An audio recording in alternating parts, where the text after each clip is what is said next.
berfirman dalam surat Al-Balad, "Sungguh kami benar-benar telah menciptakan manusia dalam keadaan susah payah." Hidup memang penuh dengan perjuangan. Namun ingat, kita mempunyai Allah yang Maha Kuasa. Allah sudah memberikan kita mata, lidah, akal, dan petunjuk. Allah telah menunjukkan dua jalan, yaitu kebaikan dan kejahatan. Jalan menuju surga itu bukan jalan datar, melainkan jalan mendaki dan sukar. Kita harus ikhlas dalam memberi makan pada hari terjadi kelaparan, menyayangi anak yatim yang memiliki hubungan kerabatan, atau orang miskin yang membutuhkan, dan menyebarkan kasih sayang kepada sesama orang beriman. Orang-orang yang beriman dan saling berpesan untuk bersabar, serta saling berpesan untuk berkasih sayang. Artinya, kita tidak berjuang sendiri. Hidup itu bukan hanya berjuang, namun juga bersedekah kepada sesama. Mengikhlaskan perjuangan agar sampai ke puncak, yaitu surga.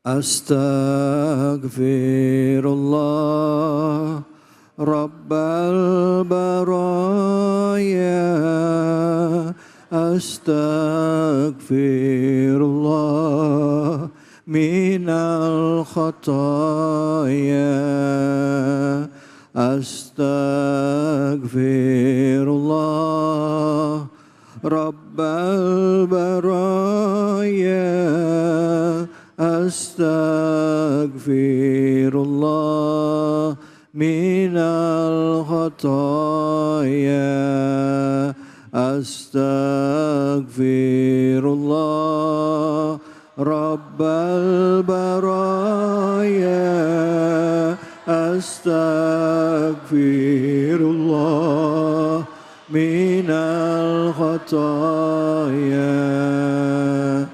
A'udzubillahi minasyaitonirrajim. Bismillahirrahmanirrahim. Assalamualaikum warahmatullahi wabarakatuh.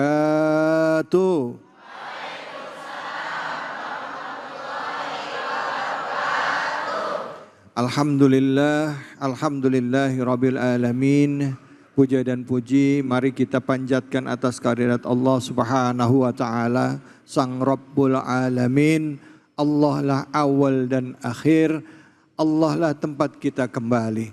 Allah yang memberikan kita rezeki, memberikan kita karunia dan memberikan keberkahan dalam hidup kita. Tidak lupa kita berikan salawat dan salam kepada junjungan kita, manusia yang mulia, Nabi besar Muhammad sallallahu alaihi wasallam beserta keluarga, sahabat dan umatnya yang setia hingga akhir zaman. Ibu, bapak yang dirahmati oleh Allah, beberapa hari ini kita menyaksikan ujian yang luar biasa buat bangsa kita.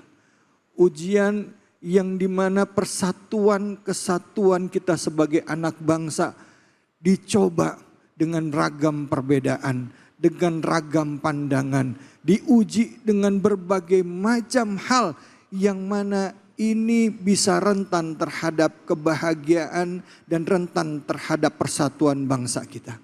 Karena itu hari ini ibu-ibu, bapak-bapak, hari ini kita menjadi saksi di mana beberapa waktu yang lalu, tepatnya 2 hari yang lalu, seorang putra bangsa gugur menjadi seorang syuhada, insya Allah, ya, di dalam mencari nafkah untuk keluarga, di tengah bagaimana orang menyampaikan aspirasinya, tapi dia akhirnya gugur qadar Allah. Karena itu di awal acara ini mari sama-sama kita doakan almarhum, semoga Allah berikan tempat terbaik, ya, dan juga keluarganya diberikan kesabaran serta kekuatan keimanan. Al-Fatihah. A'udzubillahi minasyaitonirrajim. Bismillahirrahmanirrahim. Alhamdulillahirabbil alamin. Arrahmanirrahim. Maliki yaumiddin. Iyyaka na'budu wa iyyaka nasta'in. Ihdinas siratal mustaqim. Siratal ladzina an'amta 'alaihim ghairil maghdubi 'alaihim waladdallin. Amin amin ya rabbal alamin. Ibu-ibu, bapak-bapak sekalian dan juga pemirsa Cahaya Hati dimanapun saja Anda berada.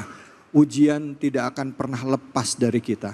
Sekarang ujian yang kita hadapi adalah untuk bangsa kita. Tema yang kita angkat ini masih berbicara tentang bagaimana menghadapi ujian. Karena cara untuk menghadapi ujian adalah kekuatan keimanan. Makanya tidak jarang ada orang mengatakan hidup itu adalah perjuangan. Hidup adalah perjuangan. Dan jawaban dari semua tantangan yang kita hadapi dalam kehidupan semuanya ada di Al-Quran. Dan salah satunya yang akan kita bahas adalah dari surah Al-Balad. Dan untuk kesempatan pertama, mari sama-sama ibu-ibu, bapak-bapak sekalian kita dengarkan kajian surah Al-Balad ayat 4 dan 7 bersama guru kita Al-Habib Al-Mukarram Habib Nabil Mursawa. Silakan Habib, fadal. Baik, bismillahirrahmanirrahim. Assalamualaikum warahmatullahi wabarakatuh. Alhamdulillah, wassalatu wassalam ala sayyidina rasulillah wa ala alihi wa sahbihi wa mawalah, amma ba'd. Yang saya muliakan Dr. David Khalik dan juga para ulama yang hadir, Bapak Ibu sekalian, kaum muslimin muslimat, anak-anakku sekalian baik yang di masjid ini maupun juga yang menonton Cahaya Hati Indonesia di rumah. Mudah-mudahan Allah berikan keberkahan, afiah kepada kita semua, lahir batin, dunia akhirat. Amin ya Allah ya Rabbal Alamin. Jadi surah yang akan kita bahas Bapak Ibu sekalian adalah surah Al-Balad. Ya. Surah Al-Balad ini adalah salah satu dari surah-surah yang merupakan Makkiyah. Ya. Kajian-kajian yang lalu saya sempat jelaskan perbedaan Makkiyah dengan Madaniyah. Makkiyah itu turun pada periode Makkah, Madaniyah turun pada periode Madinah. Walaupun tempatnya bisa tidak di Mekah, tidak di Madinah, tapi waktunya. Ya. Nah, apa sih keistimewaan surah Al-Balad ini? Ya, saya akan menyampaikan ayat ke-4 sampai ke-7. Ya. Namun sebelum itu saya ingin sampaikan surah ini luar biasa dalam kondisi sekarang. Kata Al-Balad ya diartikan artinya adalah negeri ini. Ya. Alif lam di situ ma'rifah, alif lam ta'rif menunjukkan negeri yang dimaksud adalah negeri Makkah Al-Mukarramah. Ya. Kenapa? Karena Allah sebutkan di situ la uqsimu bihadzal balad. Aku bersumpah dengan negeri ini, yaitu negeri Makkah. Wa anta hillun. Engkau itu tinggal, lahir, besar, berusaha, berjuang dan halal berada di negeri Makkah. Ini menunjukkan bahwa di dalam Islam mengakui cinta tanah air. Ya. Allah saja bersumpah dengan negeri Makkah yang mana merupakan tempat Nabi Muhammad sallallahu alaihi wasallam. Tapi itu kan khusus Makkah. Ada enggak yang bukan Makkah? Ada. Ya, di surah Saba misalnya dikatakan baldatun thayyibatun rabbun ghafur. Apa itu? Negeri yang indah, yang luar biasa dan Tuhan yang Maha Pengampun. Nah, ini termasuk juga negeri kita. Nah, ini tadi dikatakan negeri kita sedang banyak cobaan. Yuk kita doakan para pemimpin kita diberikan taufik dan hidayah oleh Allah Subhanahu wa taala. Para pejabat kita diberikan taufik dan hidayah oleh Allah Subhanahu wa taala. Para politisi kita diberikan taufik wal hidayah oleh Allah Subhanahu wa taala dalam memimpin, memberikan teladan kepada rakyat, bangsa dan negara. Kita rakyat bangsa dan negara mudah-mudahan diberikan kemudahan dalam ekonomi, kemudahan mencari pekerjaan, kemudahan membayar utang, kemudahan dalam segala urusan kesulitan kita. Amin ya Allah ya Rabbal Alamin. Ini Al-Balad, negeri ini, gitu ya. Nah, lalu di ayat yang keempat Allah katakan laqad khalaqnal insana fi kabad. Sungguh kami sudah menciptakan seluruh manusia, yang namanya manusia fi kabad, berada di dalam kesulitan, kata Allah. Alangkah indahnya ayat ini, hebatnya ayat ini, Allah bersumpah dulu. La uqsimu bihadzal balad. Kami bersumpah dengan negeri Mekah, negeri yang sangat mulia, itu ya. Yaitu tempat adanya Ka'bah, Hijr Ismail, Maqam Ibrahim, itu kan.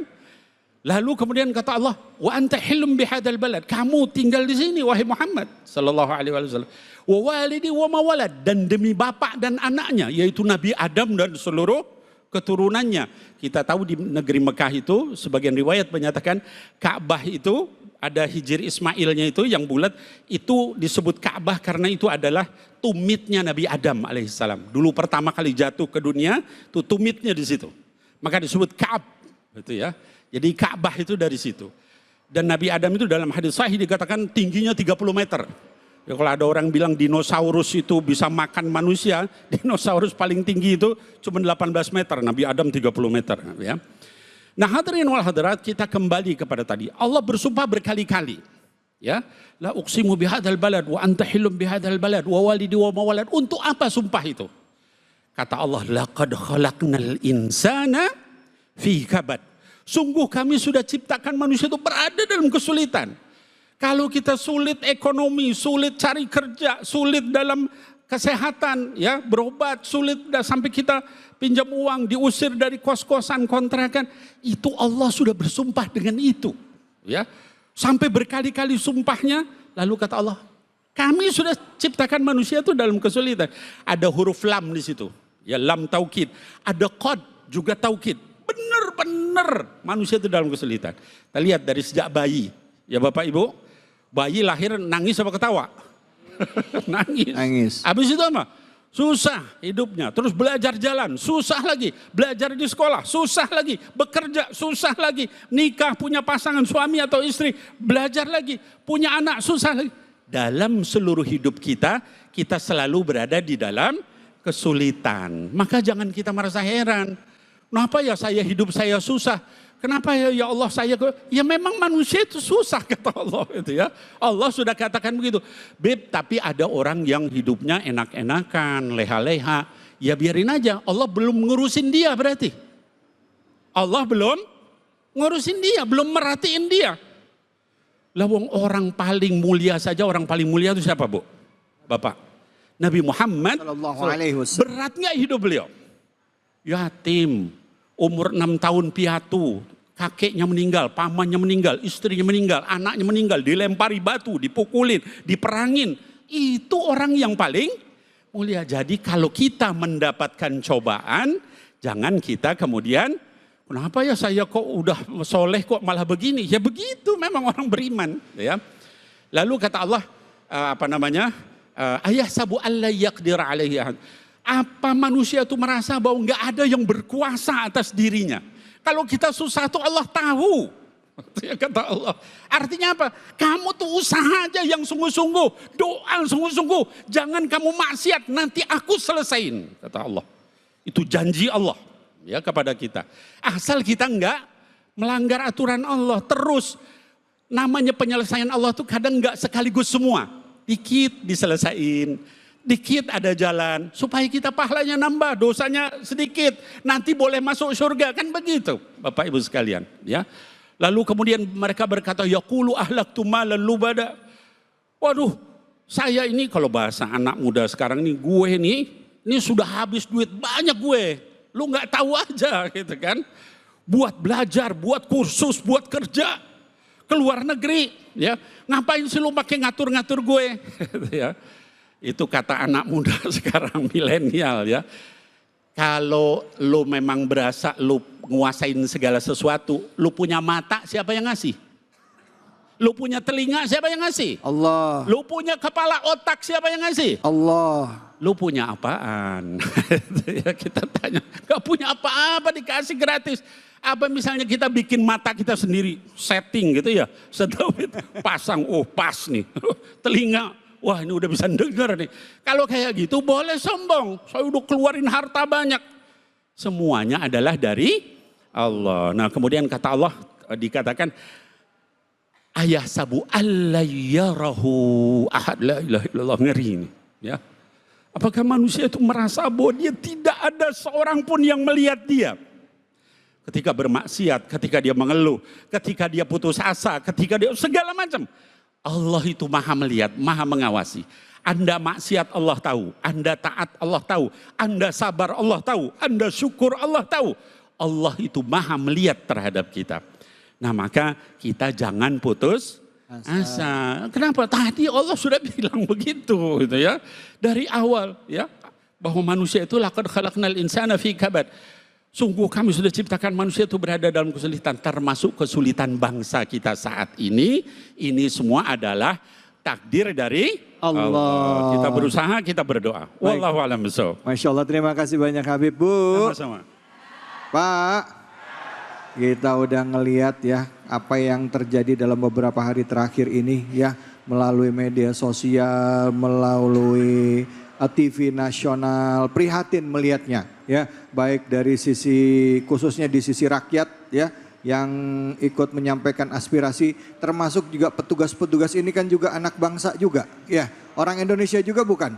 Iya, mestinya dua anak bangsa ini sama-sama bisa bergandengan tangan buat memajukan Indonesia. Begitu ya Bib ya? Betul sekali. Nah, Betul. sekarang saya kasih kesempatan buat yang mau bertanya, angkat tangannya, silakan. Silakan. Assalamualaikum Habib. Waalaikumsalam warahmatullahi Warahmatullahi wabarakatuh. Saya nama Ahmad Pudori, berjamaah di Masjid Ar-Rahman ini. Saya mau bertanya, kalau saya sedang bekerja, berjuang, terus saya meninggal, gimana tuh Habib? Saya sebenarnya juga ojol juga. Oh iya. Iya. Ya, makasih Habib. Assalamualaikum warahmatullahi wabarakatuh. Waalaikumsalam warahmatullahi wabarakatuh. Silakan Bib. Baik, bismillahirrahmanirrahim. Pak Ahmad dan para ojol, mudah-mudahan Allah mudahkan ojol se-Indonesia. Amin, ya Allah, Rabbal amin, alamin. ya Allah Allah, berikan rahmat syahid ya kepada Afwan yang meninggal kemarin. Amin, ya Allah, Rabbal alamin. Amin ya Allah, amin ya Allah. Tadi pertanyaan Pak Ahmad dan mewakili mungkin yang lain. Kalau saya kerja, cari nafkah, lalu kemudian saya meninggal di dalam cari nafkah itu. Meninggal mungkin tabrakan, meninggal mungkin ditusuk orang gitu ya di jalan. Atau dilindes sama sesuatu yang besar. Itu Kayaknya bagaimana kenal, itu ya. Apa syahid apa enggak itu ya. Jadi begini, ada hadis sahih begini yang menyampaikan begini. Kata baginda Rasul sallallahu alaihi wasallam, man qatala duna malihi faqutila fahuwa syahid. Barang siapa yang berjuang untuk memperjuangkan hartanya, barangnya, lalu karena dia berjuang mempertahankan itu, kemudian dia terbunuh, maka dia mati syahid. Artinya apa? Kita dirampok, ditodong, ditusuk orang, diambil barang kita pertahankan, kita meninggal syahid. Kalau kita benar beriman kepada Allah. Kemudian dalam lanjutannya, man qatala duna damihi fahuwa syahid. Barang siapa yang berjuang mempertahankan kehormatannya, lalu dia terbunuh syahid. Ya, contohnya apa? Mohon maaf. Ada perempuan, ya dia mau diperkosa, dia berjuang, lalu kemudian dia terbunuh, dia syahid matinya. Lalu man qatala duna ahlih fahuwa syahid. Barang siapa yang berjuang untuk menafkahi, memperjuangkan keluarganya, lalu dia terbunuh saat itu, maka dia syahid. Ya rawahun Nasa'i bisanadin sahih. Hadisnya diriwayatkan Imam Nasa'i dan sahih hadisnya. Jadi kalau kita yang penting apa? Bapak Ibu sekalian, jaga sholat, jaga kita bertakwa sekuat tenaga kita, jauhi maksiat sekuat tenaga kita. Kalau kita terbunuh, kita insya Allah mati syahid. Di dalam hadis yang lain, Bapak Ibu perlu pahami bahwa yang namanya fisabilillah itu, jihad itu bukan hanya perang. Ya, dalam hadis lain dikatakan man sa'a ya ala walidayhi fahuwa fi sabilillah. Ya, kata baginda Rasulullah SAW, orang yang berjuang mempertahankan kedua orang tuanya, apakah kedua orang tuanya sakit, dia ngurusin gitu kan, atau dia mencari nafkah untuk kedua orang tuanya, maka itu dihitung jihad fi sabilillah oleh Allah Subhanahu wa taala. Ya. Kemudian man sa'a ala ailatihi fa fi sabilillah. Barang siapa yang berjuang untuk keluarganya, seorang suami berjuang cari nafkah tadi misalnya susah payah, panas dan sebagainya, maka dia juga dihitung sebagai jihad di jalan Allah. Jadi jangan kita kemudian mempersempit namanya jihad itu cuman perang saudara kita di Palestina atau apa gitu ya, yang itu berarti jihad. Itu jihad yang paling tinggi, jihad qital. Tapi ada jihad-jihad yang lain, jihad ekonomi, jihad siasah, jihad pendidikan, jihad dalam nafkah. Allahumma sholli ala sayyidina Muhammad. Betapa luas dan berkahnya agama Islam.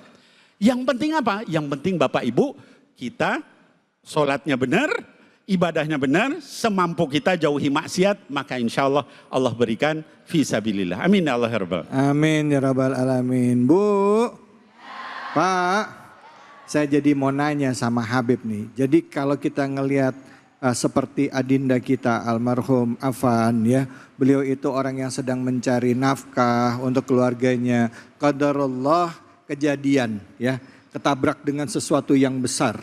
Boleh nggak kita mengatakan bahwa beliau itu adalah seorang syuhada. Tapi nanti jawabnya. Terus bagaimana hukumnya di dalam Islam? Apakah seperti ini boleh pihak keluarga menuntut hukuman mati buat orang yang melakukan itu? Sedang kau lihat dari sudut pandang yang lain, orang yang melakukan itu sedang melaksanakan tugas juga.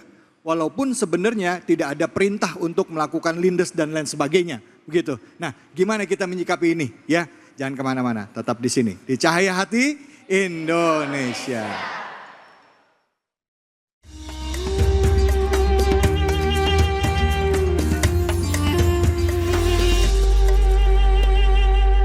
Subhanallah walhamdulillah wa la ilaha illallah wallahu akbar. Subhanallah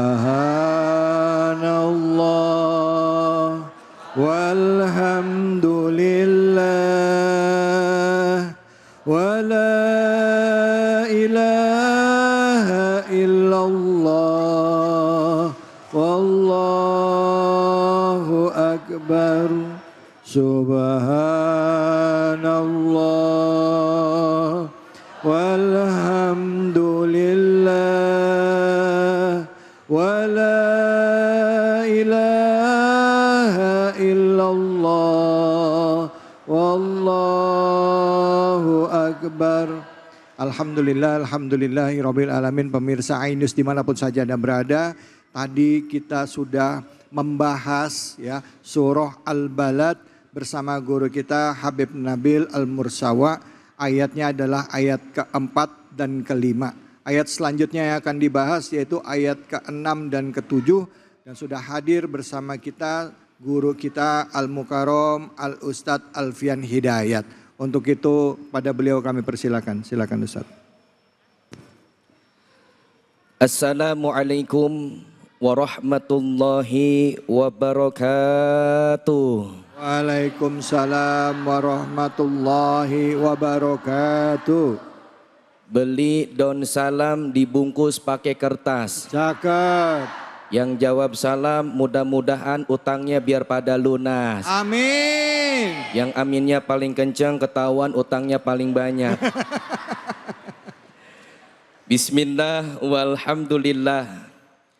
Alhamdulillahillazi khalaqal insana fi ahsani taqwim wa hadana ila siratim mustaqim. Asyhadu an la ilaha illallah wa asyhadu anna sayyidana Muhammadan abduhu wa rasuluhu la nabiyya ba'dah. Allahumma salli ala sayyidina Muhammad wa ala ali sayyidina Muhammad amma ba'du. Segenap para pemirsa Cahaya Hati Indonesia, iNews TV dimanapun Anda berada, mudah-mudahan semuanya dalam keadaan sehat walafiat. Amin. Dan tak lupa pula yang sama-sama kita muliakan yaitu Al-Mukarram Bapak Ustadz David Calik, mudah-mudahan beliau sehat walafiat. Amin. Ya Allah. Ada pantun buat beliau. Putih-putih bunga melati. Cakep. Yang pakai baju putih selalu di hati. Iya.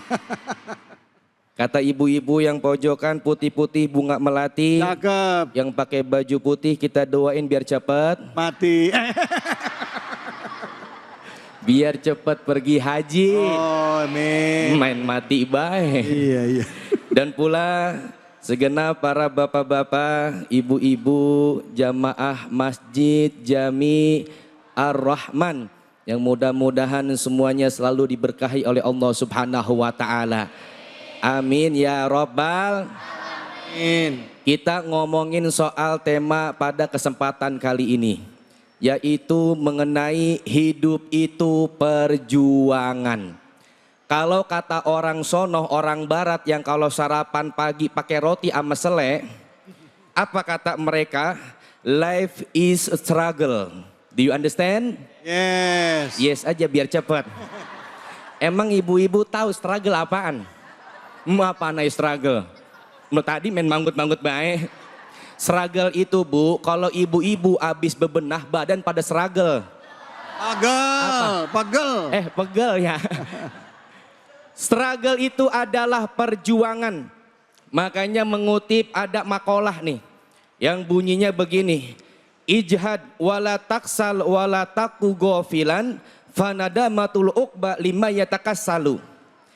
Ijhad, bersungguh-sungguhlah, wala taksal wala taku gofilan, dan jangan jadi orang yang bermalas-malasan, dan pula jangan jadi orang yang lalai. Fanadamatul uqba lima yatakassalu, maka balasan atau akibat bagi orang yang malas itu adalah penyesalan. Yang namanya penyesalan mah datangnya belakangan. Kalau datangnya di depan namanya bukan penyesalan, itu apa? Pendaftaran. Orang kalau hidupnya malas sama ibadah, malas sama sholat, ama ngaji, Males. ini kadang-kadang nenek-nenek diajak tetangganya ngaji, nek kita ngaji nyok, apa kata dia? Gua nggak ngaji dulu lagi emen. Nenek-nenek emen. Kebangetan subur Bang David. Sholat males, ngaji males, ibadah apa ge males, entar nyesel ujung-ujungnya. Kalau kata orang Jakarta bilang ngajog. Apa itu ngajok? Ngajog. Apa? Ini kan Jakarta ya? Iya. Yang kalau ngomong ujung pakai E. Iya. Iya jadi Iya. Kemana jadi? Kemana? Kesono jadi? Kesene. Agak enak banget. Lu po mau kemana? Mau kesene. Lama-lama kagak dante. Ngajok itu nyesel. Orang kalau udah nyesel udah tibang diratapin doang. Makanya mumpung gagah, mumpung sehat, berjuang bersungguh-sungguh. Sebab kenapa? Ya Allah, yang namanya manusia mah Allah ciptakan dengan sebaik-baiknya bentuk. Laqad khalaqnal insana fi ahsani taqwim. Sebaik-baiknya bentuk ini kita. Benar apa benar? Kita dibandingin sama jin lah cakapan kita. Sejelek-jeleknya manusia, ini manusia jelek banget nih. Itu paling cakep di bangsa jin. Makanya bagi teman-teman yang jelek jangan merasa minder. Karena kalian lebih tampan daripada bangsa jin. Kita tuh sempurna dalam bentuk rupa. Mata ada berapa? Ada 2, adanya di depan semuanya. Coba kalau depan atu belakang atu. Pantas apa kagak? Hidung ada lubangnya 2. Madepnya kemana? Ke bawah. Coba kalau madepnya ke atas. Lah kita jalan kena hujan jadi talang air. Udah sempurna ini bentuk yang Allah ciptakan. Makanya dalam surah Al-Balad udah jelas-jelas Allah berfirman, alam naj'al lahu ainain wa lisanan wa syafatain wa hadainahun najdain. Allah menciptakan kita sebagai manusia itu 2 mata dan pula ada lisan dan juga bibir. Allah tunjukkan 2 jalan. Yang pertama jalan kebajikan dan yang kedua jalan kejahatan. Mata fungsinya untuk melihat, bahkan dikatakan al-ainu jauharatun ghaliyah. Mata itu adalah permata yang paling mahal. La yumkinu antushtara bil mal. Tidak akan mungkin kita beli mata dengan harta. Pernah gak di rumah kita lewat tiba-tiba ada orang jualan mata? Mata second, ada gak? Kagak ada.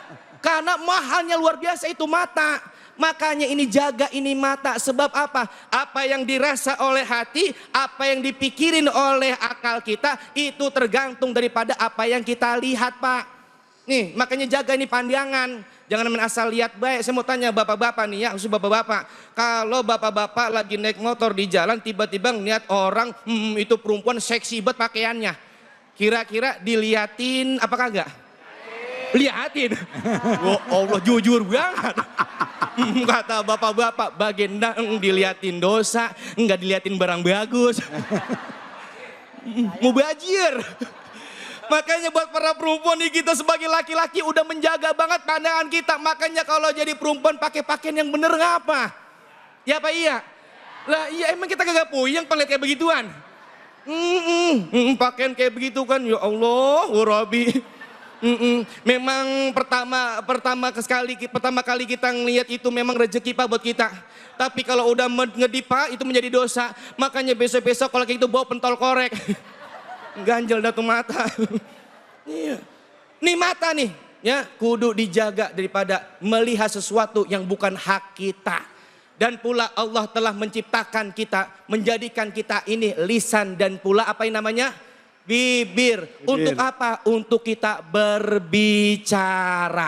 Makanya kalau ngomong yang baik-baik. Jangan jadi orang kalau ngomong asal jeplak baik. Dah tuh, akur dah kita jeplak ya. Iya, asal ngomong, hati-hati.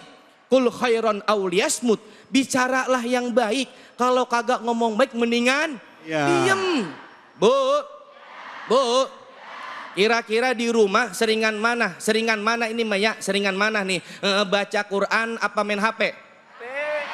Yalah jujur amat sih Pok. Kira-kira nih kalau kumpul sama teman banyak kemana? Zikir apa ngomongin orang? Ya Allah jujur amat ya.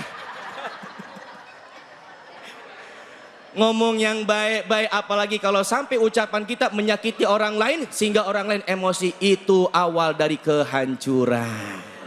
Semoga bermanfaat. Baik, alhamdulillah. Bu. Ini pada jujur amat ini mama di sini. Ditanya banyakan ngaji apa ngomongin orang katanya. Silakan yang mau tanya angkat tangannya silakan. Oke. Bapak silakan Pak. Nama dan pertanyaannya ya Pak. Assalamualaikum warahmatullahi wabarakatuh. Waalaikumsalam warahmatullahi wabarakatuh. Pak Ustadz, nama saya Abdul Aziz dari Jamaah Masjid Ar-Rahman. Yang menjadi pertanyaan saya, kenapa menjadi orang yang mempunyai prinsip jujur di dunia ini sangat sulit? Kenapa banyak orang menormalisasi perbuatan buruk? Hanya itu. Terima kasih Pak Ustadz. Wassalamualaikum warahmatullahi wabarakatuh. Waalaikumsalam warahmatullahi wabarakatuh. Keren banget nih pertanyaan. Kayaknya berdasarkan pengalaman pribadi nih ya Pak ya. Ngelihat sekitar ya kayak gitu ya. Kayaknya orang yang ngikut arus ya, walaupun kadang kala salah ya, mau ngomong bener nggak enak ya udah diemin aja gitu. Silakan Habib. Silakan. Ini saya mau jawab ngeri, nanya kayak ngomel-ngomelin saya. Mohon maaf Pak ya. Pertanyaan dari Bapak Abdul Aziz. Bahwasanya jadi orang jujur itu sebenarnya enggak sulit. Kembali kepada diri kita. Ingat, orang yang jujur itu hidupnya bakal makmur. Orang yang kagak jujur hidupnya bakal hancur. Makanya yang menjadi potensi orang tersebut tidak jujur, yang pertama itu faktornya adalah faktor internal, faktor dari diri sendiri, yaitu lemahnya iman. Karena dia ambisi, ingin meraih sesuatu keuntungan walaupun sifatnya cuma sementara, tapi dia sampai berbohong. Padahal udah jelas-jelas ra'suzunubi al-kazibu. Nih, kepalanya dosa itu bohong. Orang kalau udah berani bohong sekali, terus-terus bakalan bohong. Karena bohong itu ciri-ciri orang munafik. Apabila dia berbicara, dia berdusta. Tuh, hati-hati. Ini kita ngomongin soal itu, kira-kira ini bapak-bapak sering gak ngebohongin bini?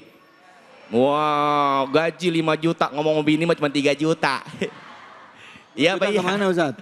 2 jutanya kemana? Iya pun nyawer. Ibu-ibu sering gak ngebohong? Sering gak? Sering gak ngomong laki? Oh, alasan mah katanya pengen ke pengajian, atau nyampe ke mall.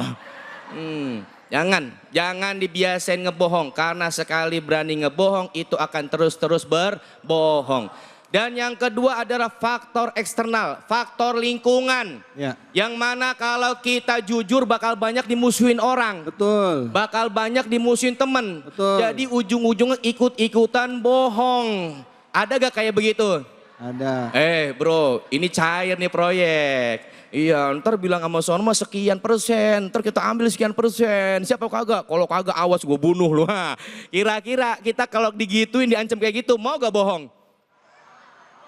Maunya pelan banget. Mau apa kagak? Contoh ibu-ibu nih ada yang ngasih duit nih, beras 1 miliar. Bu, ini duit 1 miliar, cuman diem-diem ya, bilang aja kalau ada yang nanya, bilang nggak tahu nih soal duit. Itu kan bohong ya. Kira-kira mau ngebela dia apa jujur? Wah, ilok. Lu 1 M. 1 miliar Bu, suruh bohong mau nggak? Tuh. Mau, nggak mau. Coba ibu 1 miliar bu, beliin es cendol bu. Wah kelelep ini kampung. Itu pertama faktor dari internal diri kita sendiri, kedua faktor eksternal lingkungan, tapi lebih dominan faktor eksternal. Makanya nih amalkan daripada untuk kita mencari teman. Apa itu teman yang baik itu? Khairul ashabi mayyaduluka alal khairi. Sebaik-baiknya teman yaitu yang menunjukkan kepada kebaikan. Teman yang nangisin kita, teman yang sedih kalau ngeliat kita buat salah, itu adalah teman. Teman nih bawel sama kita nih, kalau kita buat salah itu teman. Tapi kalau ada teman yang seneng, yang malah ngedukung kita buat salah, itu bukan teman, tapi itu setan berwujud manusia. Tuh, Ya. paham nih kira-kira? Paham. Kira-kira mau gak punya teman yang bawel? Bawel? Kalau dia bawel sayang sama kita. Ya, baik. Alhamdulillah, terima kasih banyak Ustadz. Bu, Pak, hidup adalah perjuangan. Kadangkala kita ada di dalam satu lingkungan, di perkantoran ya, ngelihat pimpinannya, lihat banyak orang di sekitar kita, pasti banyak yang ABS. Asal Bapak senang, kalau bapaknya tahu, kita tahu nih bapak salah, kita kasih tahu, kita dimusuhin sama lingkungan. Cari muka loh. Ada yang begitu ada? Ada. Mana orangnya? Baik, jangan kemana-mana. Kita akan berbagi keberkahan dulu bersama dengan Luwak White Coffee. Tentunya hanya di sini, di Cahaya Hati Indonesia.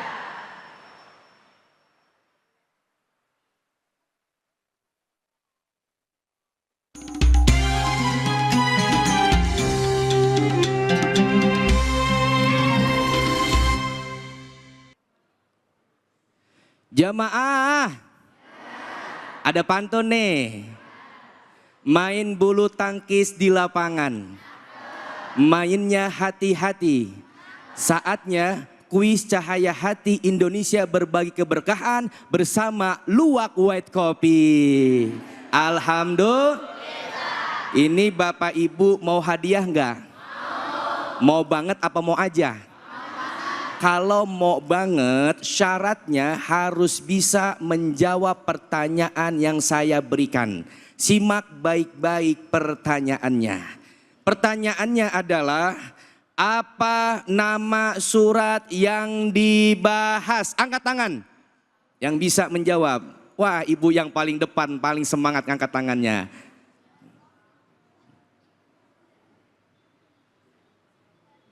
Ibu, perkenalkan dulu nama siapa?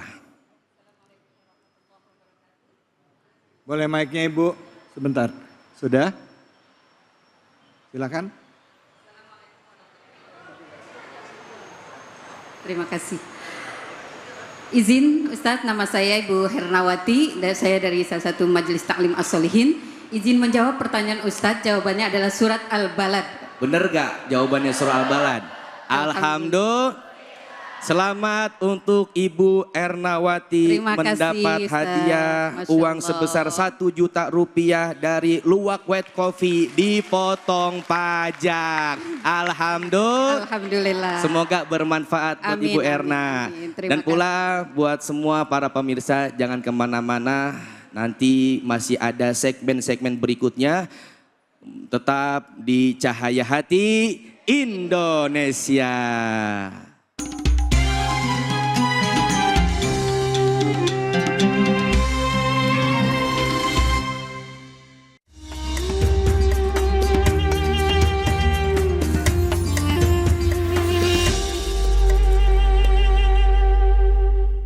Subhanallah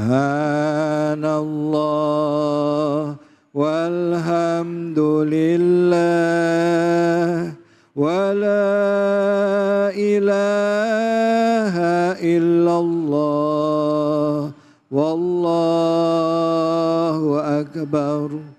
Subhanallah walhamdulillah wa la ilaha illallah wallahu akbar. Subhanallah walhamdulillah ولا إله إلا الله الله أكبر. Baik, alhamdulillah, alhamdulillahirabbil alamin. Di tengah suasana masih berduka, suasana berkabung, prihatin terhadap apa yang terjadi di beberapa tempat di wilayah di Indonesia ini, tentunya tidak pernah lepas dari dalam hati kita, lisan kita, yaitu doa-doa kebaikan bagi bangsa kita semua. Amin ya rabbal alamin. Buat yang baru bergabung, kami tadi membahas surah Al-Balad ya.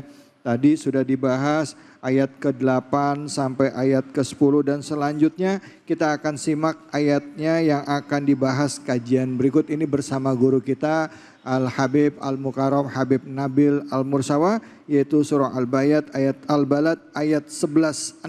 Silakan Habib, fadhal. Baik, bismillahirrahmanirrahim. Alhamdulillah wassalatu wassalam ala sayyidina Rasulillah sayyidina Muhammad ibni Abdillah wa ala alihi wa sahbihi wa mawalah. Wala haula wala quwata illa billah, amma ba'd. Para kaum muslimin muslimat, Bapak Ibu yang hadir di masjid ini, juga kaum muslimin muslimat, anak-anakku sekalian yang hadir di rumah, yang nonton, ya, yang saat ini sedang mantengin cahaya hati Indonesia.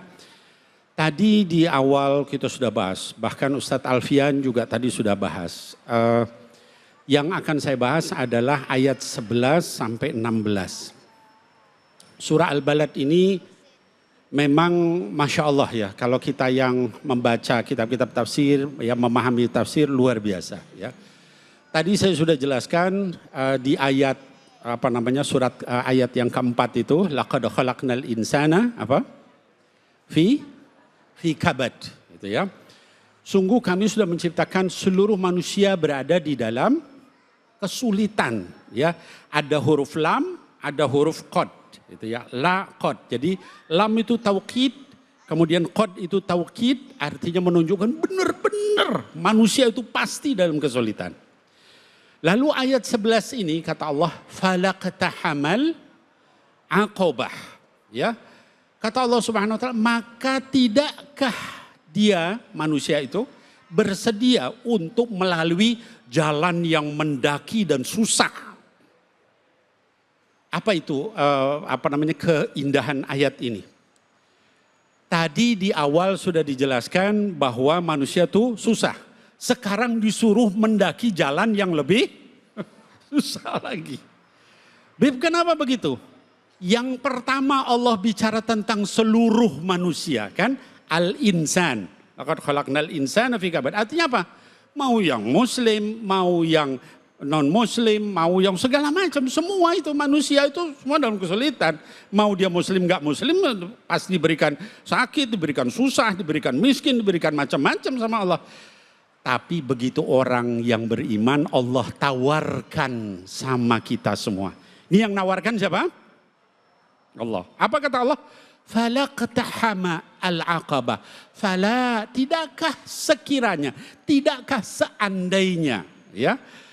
Iqtahama, kalian itu wahai manusia mau melalui jalan yang al-aqabah, yang mendaki dan susah.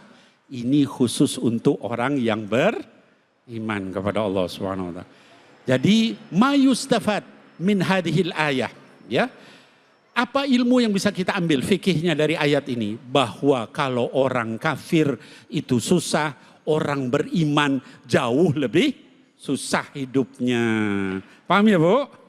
Jadi jangan nanyain lagi kalau saya ikut majelis taklim kok Habib malah lebih susah itu. Ya memang begitu gitu ya. Kalau kita jadi orang soleh maka lebih susah lagi. Jadi wali Allah lebih susah lagi. Jadi nabi jauh lebih susah lagi. Kita nggak sampai dibakar kayak Nabiullah Ibrahim. Kita nggak sampai kemudian ditelan sama ikan paus seperti Nabi Yunus. Dan seterusnya. Mereka itu semua melalui jalan yang mendaki dan sukar. Tidakkah sekiranya kamu mau, kalau saya ditawarin begitu, sami'na wa ta'na ya Allah. Ghufranaka rabbana wa ilaikal masir.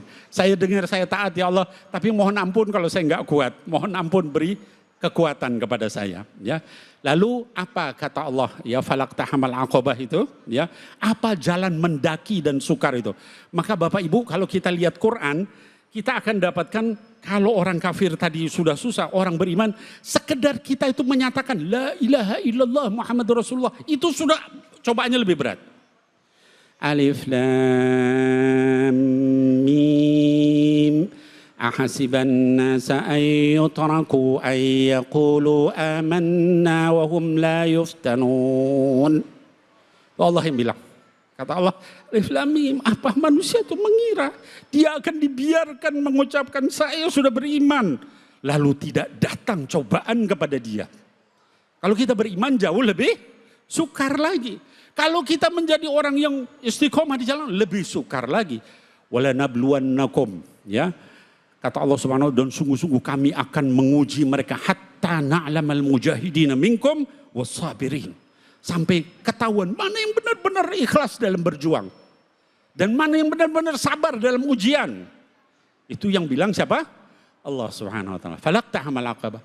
Lalu kemudian Allah bertanya kepada kita, wa ma adra kamal aqabah. Apakah kamu punya ilmu? Kata Allah. Apa jalan yang mendaki dan sukar itu? Bu, bapak-bapak sekalian, kalau kita ketemu orang yang kita hormati. Contoh, gubernur, Pak Gubernur DKI. Kita ketemu sama gubernur. Terus gubernur itu memberikan perhatian sama kita. Suka nggak kita? Suka. Terus dia bilang, saya mau kasih agak satu tugas yang agak susah buat kamu. Kira-kira kita mau nggak? Mau aja kali, supaya dekat sama dia kan? Iya kan? Apalagi ini yang nawarin adalah Allah Jalla Jalaluh. Wa ma adraka mal aqabah, kata Allah. Tahu nggak kamu jalan yang berat dan sukar itu, mendaki sukar apa? Fakku raqabah. Memerdekakan hamba sahaya. Hadirin wal hadirat, saya ingin menyampaikan nih ayat nih bukan sekarang Bapak Ibu, 1400 tahun yang lalu. Saat itu seluruh dunia itu ada yang namanya hamba sahaya. Kerajaan-kerajaan di Eropa itu yang katanya modern, saat itu semua punya hamba sahaya. Romawi, Persia, Yunani, semua punya hamba sahaya. Tapi hanya Islam yang menyatakan fakku raqabah. Tahu nggak kamu jalan mendaki dan sukar itu? Kamu memerdekakan hamba sahaya. Itu 1400 tahun yang lalu. Jadi kalau ada orang zaman sekarang bilang, Beb, kok Islam melegalkan perbudakan? Ada dalam Quran perbudakan, itu orang bahlul. Ya, tahu orang bahlul? Ya. Dia nggak ngerti saat itu semua orang pada punya hamba sahaya, tapi Allah nawarkan kepada kaum muslimin, ayo merdekakan mereka. Maka itu dikatakan jalan yang mendaki dan sukar. Sekarang udah nggak ada hamba sahaya. Ya. Lalu apa kata Allah? Au it'amun fi yaumin di masghabah, atau memberi makan apa? Fi yaumin di masghabah, pada hari di mana orang banyak kelaparan. Bapak Ibu, sekarang saat ini tolong periksa tetangga kita, kanan, kiri, depan, belakang. Ada enggak yang dalam keadaan sukar, enggak punya makanan, susah, bantu. Kenapa? Itulah jalan yang mendaki dan sukar yang pahalanya luar biasa. Ya. Kalau sampai ada tetangga kanan, kiri, atau depan, belakang yang kemudian sampai meninggal dalam keadaan kita enggak bantu, padahal kita tahu, kita mampu, kita dianggap kena dosa membunuh. Bapak Ibu sekalian, jangan main-main. Ya, Islam itu begitu terhadap orang, ya, menghormatin nyawa manusia.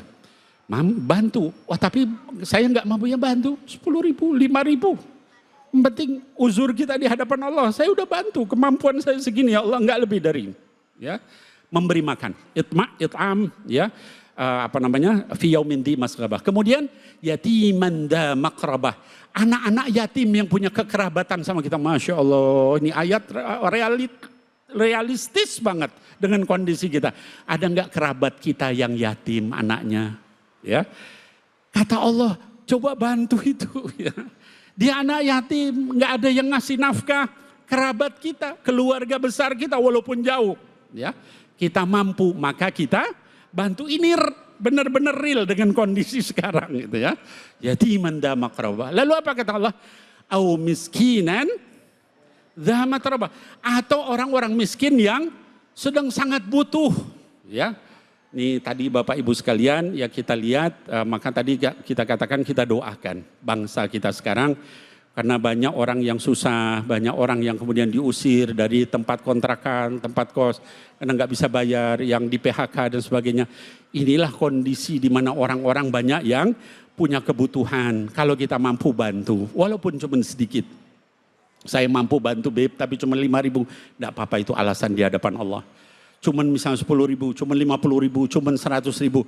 Kalau kita saling membantu, itu insya Allah nggak ada orang yang seperti di televisi ditunjukkan, ada orang yang tiba-tiba sudah bunuh diri. Kenapa? Dia punya tanggungan utang banyak, nggak ada yang bantu, dia cuma berjuang sendiri. Ada kakek-kakek yang kemudian meninggal, nggak ada yang tahu sampai bau. Ada yang kemudian bunuh anak kecilnya karena nggak punya uang, dan seterusnya, cerai karena nggak punya uang. Ini semua insya Allah bisa kita tanggulangi dengan cara melaksanakan ayat tadi, ya. Au miskinan dha matrabah, ya. Kita doakan juga mudah-mudahan pemerintah kita diberikan taufik dan hidayah. Amin. Bisa membahagiakan rakyat, bisa menyejahterakan rakyat, bisa mengayomi rakyat, bisa sayang sama rakyat. Amin ya Allah ya Rabbal Alamin. Amin, Ya. amin, ya Rabbal. Itu karena mereka itu juga kaum muslimin juga, saudara-saudara kita doakan, ya. Jangan kemudian juga terlalu dalam caci maki, dalam apa, kritik harus jalan terus gitu ya. Tapi harus dengan cara yang halus, cara yang mulus, jangan dengan cara yang keras begitu ya, sehingga nanti akhirnya nggak akan ini, nanti negaranya yang pecah, bangsanya yang terganggu. Nah hadirin wal hadirat, mudah-mudahan dengan itu semua kita bisa melaksanakan surah Al-Balad ini. Amin, ya Allah ya Rabbal. Amin ya Rabbal Alamin. Terima kasih banyak Habib. Bu, Pak, jelas ya bapak-bapak dan ibu-ibu, di ayat ini tadi mengingatkan kita bahwa untuk mendekatkan diri kepada Allah, untuk semakin taat itu selalu ada pilihan. Dan diantaranya adalah jalan itu adalah jalan yang mendaki dan sukar. Jalan mendaki sukar, mal aqabah katanya, fakur raqabah, yaitu melepaskan perbudakan ya, atau hamba sahaya. Dan diantaranya tadi, atau memberi makan fakir miskin pada saat datangnya masa kelaparan. Kadang-kala orang miskin, anak yatim, itu kita lupa. Gajah di seberang lautan, ya, semut di seberang lautan nampak, tapi gajah di pelupuk mata nggak kelihatan, ya. Padahal kakak kita punya adik, kakak kita orang susah, lupa kita bantu orang lain. Adik kita susah, nggak kita bantu. Mungkin adik kita nggak mau minta sama kakaknya. Mungkin kakak segen minta bantuan sama adiknya. Gitu ya Bu ya? Bu, ini kenapa langsung pada merenung ini semuanya ibu-ibu nih? Aduh, bener juga ini. Oke, silakan yang mau bertanya angkat tangannya. Mana, silakan. Ya.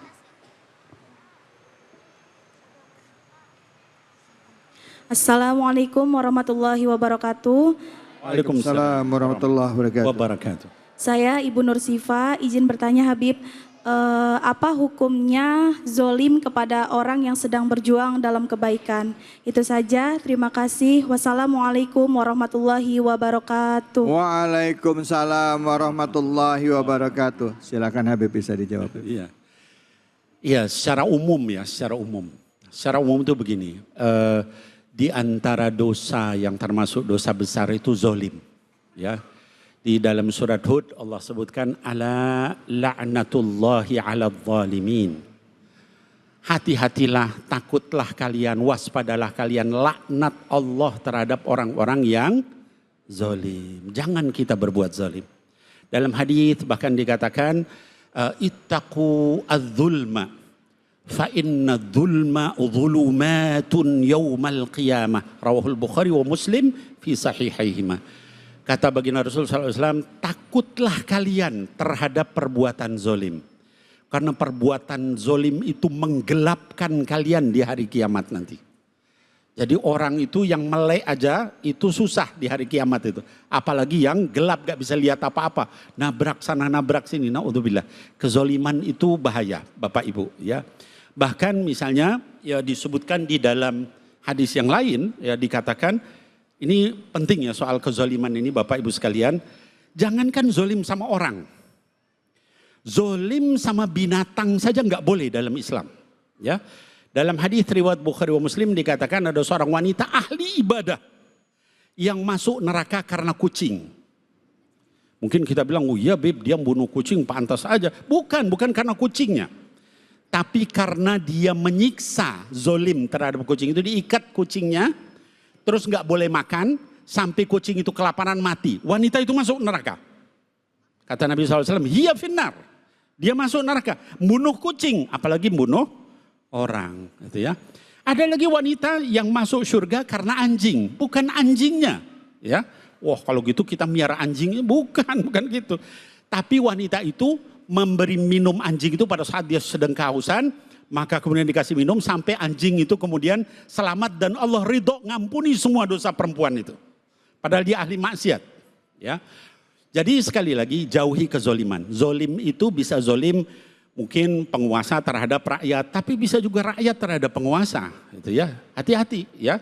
Kita menuduh sesuatu yang tidak dilakukan orang pada pemimpin kita, itu juga zolim juga. Gitu ya. Melakukan fitnah, nyebarin fitnah, hoax, itu zolim juga. Gitu ya. Jadi tadi saya katakan zolim itu bisa dilakukan siapa saja. Yuk kita jauhi kezoliman. Cukupkan kezoliman itu. Berbuatlah adil. I'dilu walau kana dha qurba. Adillah walaupun sama keluarga paling dekat kita. Sama istri, sama suami, sama anak. Adil. Ya. Salah hukum. Benar kasih reward. Gitu ya. Apalagi sama orang lain. Terus kita jaga itu sehingga kita terhadap rakyat kita baik, nggak zolim. Rakyat terhadap penguasa juga nggak zolim, ya baik. Kan kalau seperti itu indah. Ya. Bermasyarakat, ya bernegara, berbangsa, itu akan terasa gemah ripah loh jinawi. Bahasa Arabnya apa? Baldatun thayyibatun rabbun ghafur. Mudah-mudahan kita semua termasuk yang seperti itu. Jadilah rakyat yang ngademin dan jadilah penguasa yang ngademin juga. Wallahu a'lam bishawab. Alhamdulillah, terima kasih banyak Bib. Mau nanya Habib, kalau misalnya rakyatnya udah nggak tahan banget Bib, akhirnya meledak gitu Habib ya. Terus juga maaf, pas lagi meledak begitu ada juga yang ngompor-ngomporin. Ya, tapi terlepas dari itu kadang-kala ledakan ini kan karena nggak tahan nih, ya ada sesuatu ledakan. Tapi nanti jawabnya Habib, mungkin di kesempatan terakhir nanti Habib juga akan menjawab pertanyaan saya seputar tadi ya tentang saudara kita ya Afan, apakah termasuk beliau itu juga termasuk syuhada. Terus juga tadi ya bagaimana kita menyikapinya kalau di dalam hukum Islam ya, karena orang yang tidak itu sih kita anggap itu tidak sengaja melakukan itu dan sudah membunuh, apakah berlaku hukum qisas atau ada hal lain yang bisa kita lakukan hukumannya di dalam Islam ya, dan juga hukum negara. Jangan kemana-mana, tetap di sini hanya di Cahaya Hati Indonesia.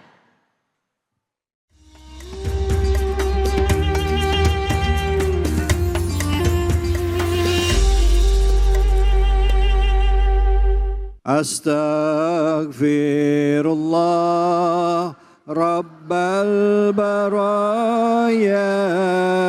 Astaghfirullah minal khataya.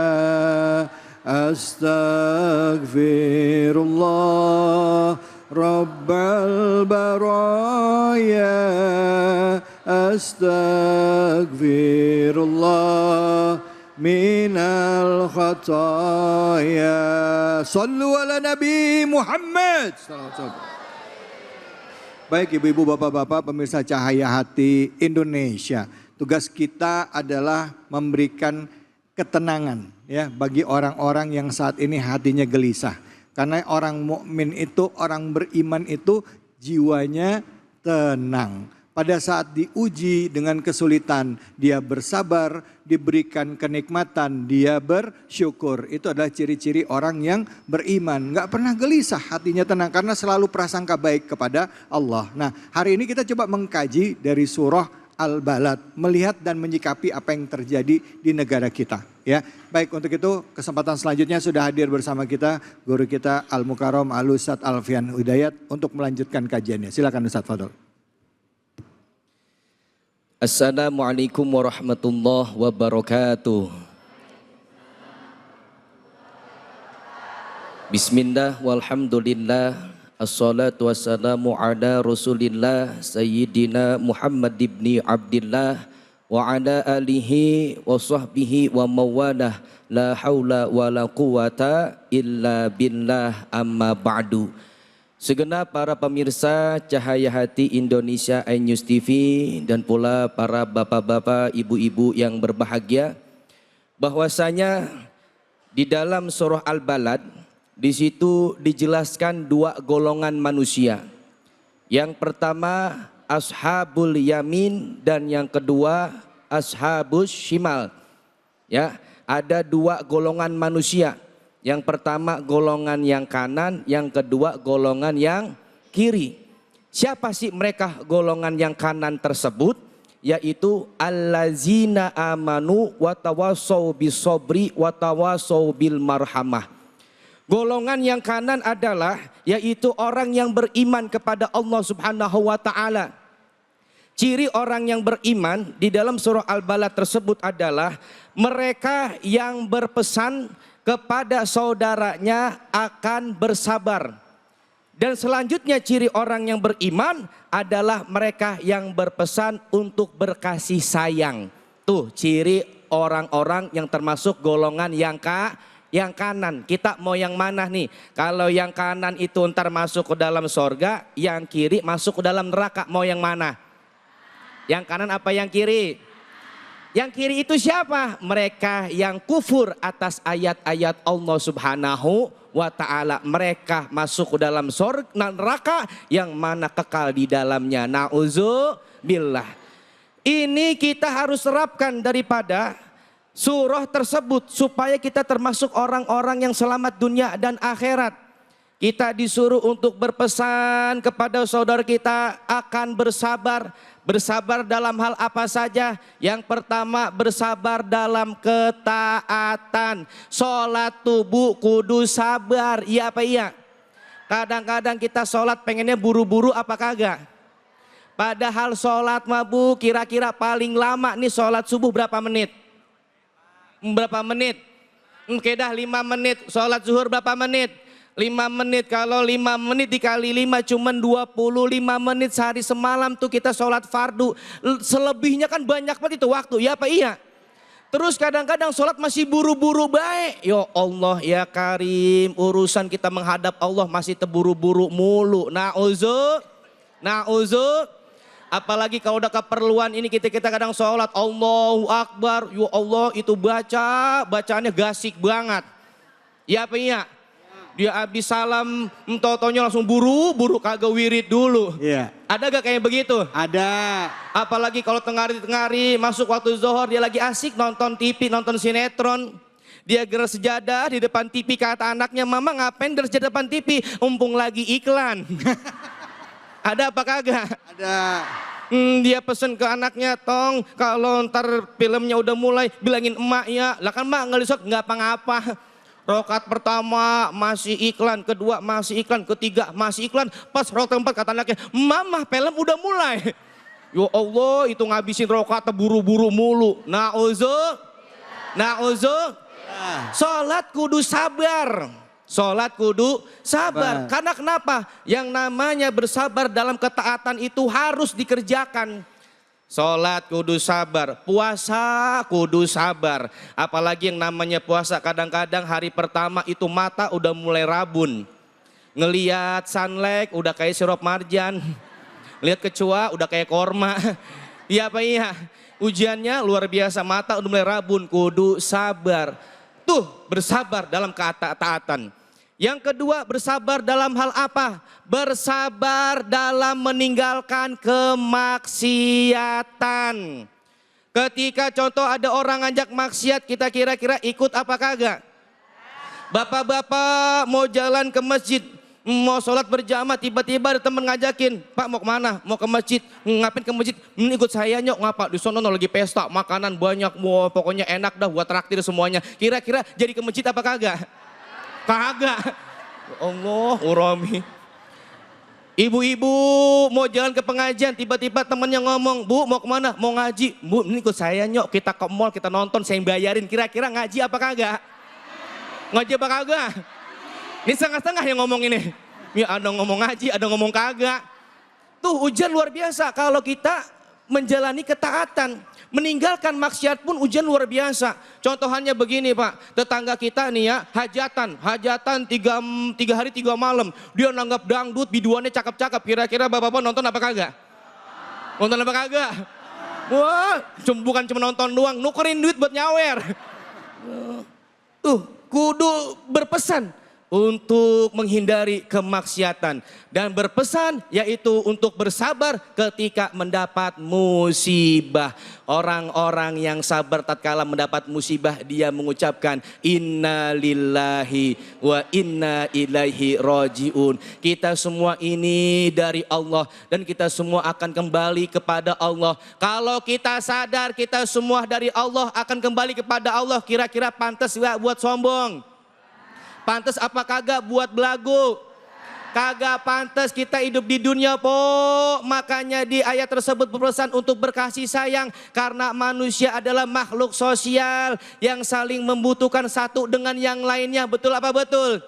Kira-kira kita kalau butuh sama orang pantas apa kagak sombong? Kita lahir dibantu sama orang. Entar mati juga dibantuin sama.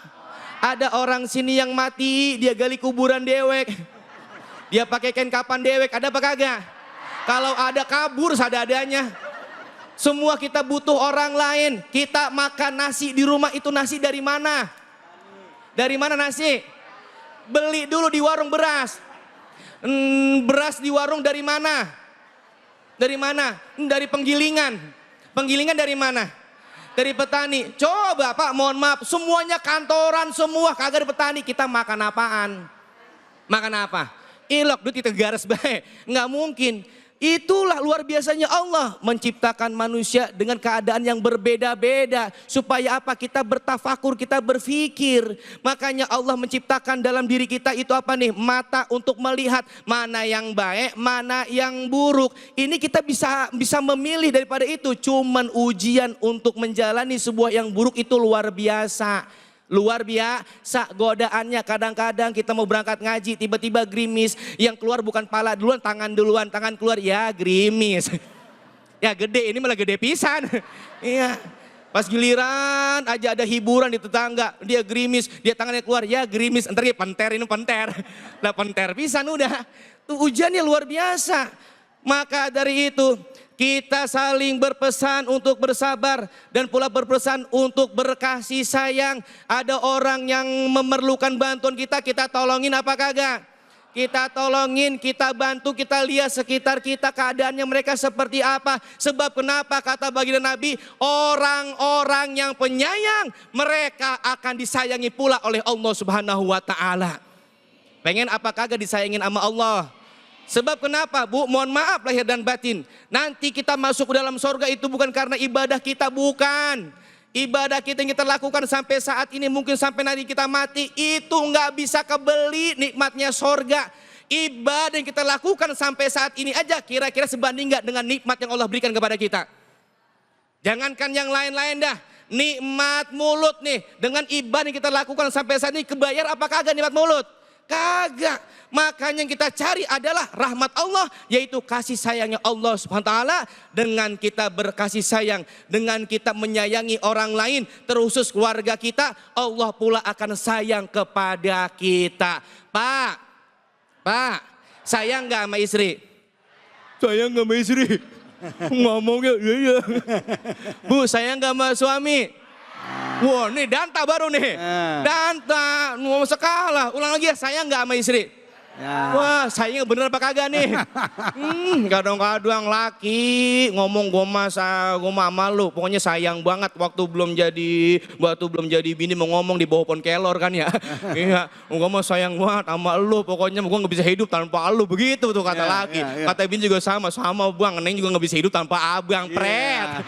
Iya. Iya pas giliran aja itu bininya meninggal kan ya, dikubur, lakinya nangis tangan kanan nutupin mata kanan sebelah kiri, mana janda mana.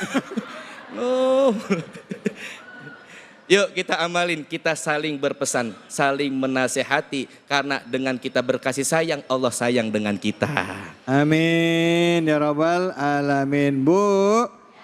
Pak, tadi diajarin ya, tadi jadi orang yang sabar. Sabar itu ada 3 ya, sabar dalam melaksanakan ibadah, terus sabar dalam meninggalkan maksiat, yang terakhir sabar dalam menghadapi musibah ya, Bu. Bu. Bu. Nah tadi kalau pergi ke dangdutan, pegang hujan itu masuk dalam sabar yang mana itu?